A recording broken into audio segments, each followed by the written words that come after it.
Le quiero dar la bienvenida al viceministro de Régimen Interior y Policía, el coronel Johnny Aguilera. Bienvenido, qué gusto tenerlo aquí. Buenos días y un fuerte abrazo al día a tu día. Bueno, coronel, hay muchas dudas que tenemos. En primer lugar, se había dicho que este hombre lo habían llevado al Perú. En realidad, esta información no era cierta. ¿Qué ha pasado? ¿Se ha desviado la información por algún lado? Bueno, es normal que las células, en este caso secuestradoras, al igual que las terroristas, no tengan contacto entre sí. Cuando digo celular, hay que pensar en un racimo de uvas y cada una de las uvas tiene una vida independiente, pero también común.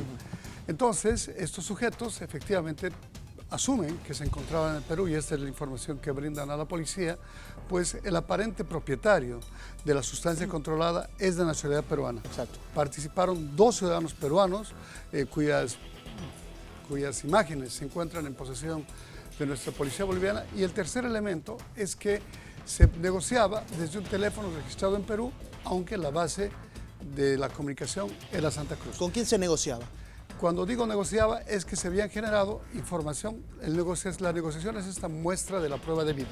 Por ejemplo, los videos que se habían filtrado a través de las redes sociales, donde las amenazas que se vertían sobre la integridad física del señor Ciancas permitían acreditar 2 cosas: que efectivamente se encontraba con vida, y segundo, que estaba en manos de los captores. ¿Qué es lo que acontece con la familia cuando se produce este tipo de eventos? Primero, se da el mensaje para conseguir acreditar que está en posesión de ellos, y como consecuencia de ello efectuar una negociación. Y cuando refiero a la negociación, es precisamente al intercambio de información que existía entre los captores y quien recibía los mensajes. Quien recibía los mensajes afirmaba que estos provenían del Perú, porque el número registrado, como todos sabemos, en la parte superior, es un número peruano. Contactamos con la policía peruana nos indica a nombre de quién se encontraba registrado ese teléfono, y segundo, que no estaba emitiendo señales en aquel país. Entonces la policía boliviana, con esta información... Le da la vuelta y dice que está en Bolivia todavía. Es correcto, es correcto. Bueno, entonces, ¿por qué dejarlo en la zona del Beni? ¿Se concretó el pago, viceministro? No se pagó. Y en verdad, negociar es una cuestión que no solamente estimula al incremento del delito. El hecho de denunciar permite 2 cosas: garantizar una operación efectiva, y segundo, evitar un daño a la economía nacional, a la economía de las familias. En el caso puntual, y vale la pena reiterarlo, la familia tiene 2 objetivos desde el punto de vista doctrinario. El primero es que la persona vuelva íntegra, como ha sucedido, y la segunda, evitar generar un gasto mayor. Entonces, las consecuencias de esto para la familia es, primero, recuperarlo con vida y no pagar. Y evidentemente no se pagó. ¿Y por qué, si no se pagó, entonces por qué lo soltaron? Y más aún en la zona del Beni. Muy bien, no quiero hablar en estos términos, pero para el secuestrador la vida del hombre es apenas una mercancía. Ya. Es un negocio. Ellos no entienden a ese individuo como un ser que tiene relaciones psicosociales, sino como alguien que les puede generar un rédito o un perjuicio. Cuando quienes se encuentran en custodia del individuo ven en riesgo su libertad, así lo dice la doctrina, prefieren perder esta mercancía, que se me permite este término solamente. Sí, lo entendemos. Prefieren perder la mercancía y no perder la libertad.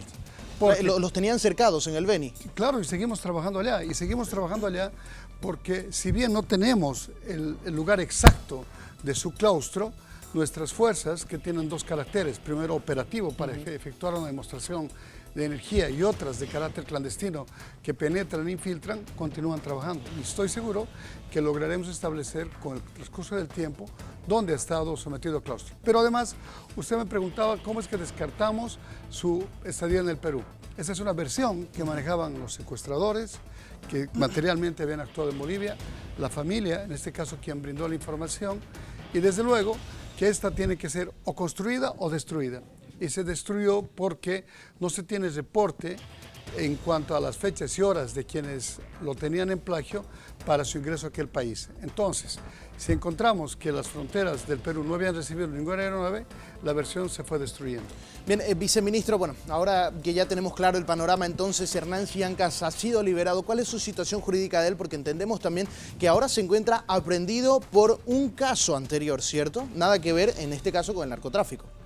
Es cierto, Y es verdad que se han cumplido con todos los protocolos referidos, en principio a su contención emocional y establecer que efectivamente se encuentra sano, está íntegro. Evidentemente, él presenta unas laceraciones, unos rasguños en la parte frontal y lateral de su pecho, pero que no comprometen su integridad física.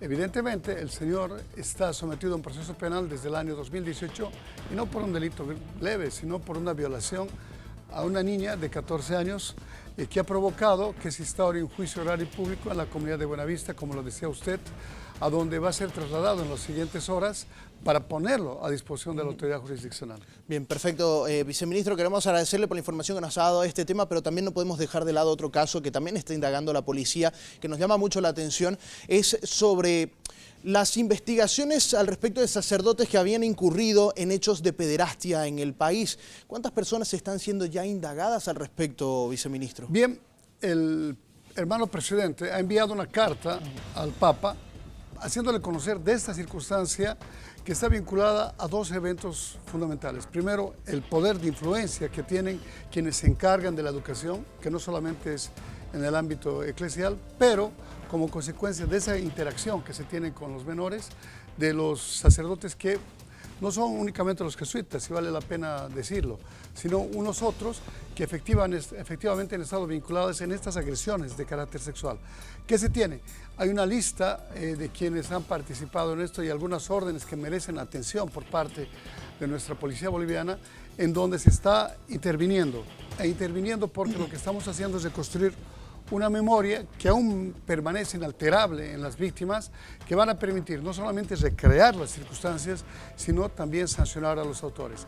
En el caso de Pica, que es el sacerdote jesuita que ha intervenido en esto, como bien lo ha dicho usted, él ya se encuentra muerto, pero han habido otras personas que han denunciado esta actividad y que misteriosamente, por utilizar un término, han sido separadas de la iglesia. Ellas han prestado algún tipo de información desde el punto de vista, voy a llamar confidencial, a nuestra policía boliviana, y a partir de esta información se están construyendo hipótesis. Y digo hipótesis, pues tienen que ser ratificadas o no. Hipótesis de encubrimiento. Correctamente. De encubrimiento y de participación. ¿Cuántas personas estarían ligadas a esta hipótesis? Bueno, es que todavía no está en este momento establecida el número de personas, pero sí la forma de accionar, y la forma de accionar era precisamente la posibilidad de dominio, entiéndase, educación, que tenían sobre los menores. La pregunta es altamente importante y el número va a ir creciendo o decreciendo conforme se vayan confirmando estas hipótesis. No tengo, como es obvio, y no podemos concentrar en cantidad a quienes hubieran generado aquellas conductas por dos razones. Una, porque efectivamente ha transcurrido tiempo, y otras porque las personas que han sido víctimas de estos hechos prefieren olvidarlos. Entendido. Bueno, viceministro, queremos agradecerle por toda la información que nos ha brindado. Ha sido un placer tenerlo acá en El Día Tu Día. Estoy gustoso de haberlo vuelto a ver. Bueno, esperemos que no sea la última vez tampoco. Lo vamos a esperar para tener mayor información al respecto de otros casos. Bueno, lo han escuchado ustedes al viceministro de Régimen Interior y Policía, Johnny Aguilera, al respecto de dos temas que llaman la atención a nivel nacional. Seguimos.